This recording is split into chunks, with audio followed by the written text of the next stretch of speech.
This is the Lone Crater YouTube. We hope this video helps.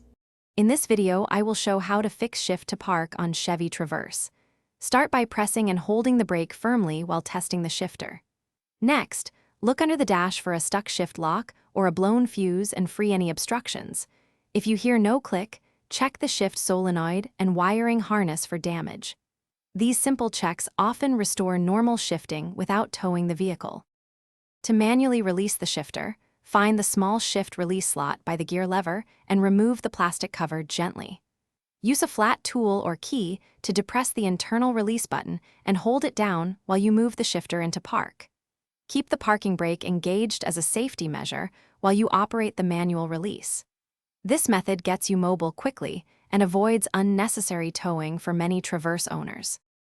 If you are finding the video helpful, please subscribe and like to support the channel. Quick recommendation: the Oala water bottle is leak-proof and easy to grip while you wrench under the hood, so it's great for long repair sessions or road trips. It fits cup holders and keeps drinks cold on hot days, making repairs more comfortable. Check the description for the link and other deals. Now let's get back to the video.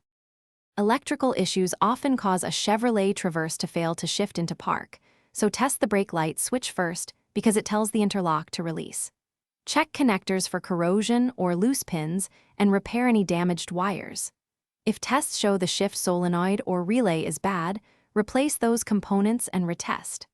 After repairs, verify smooth shifting and proper parking engagement before driving away. Thanks for watching. Consider subscribing if we helped you.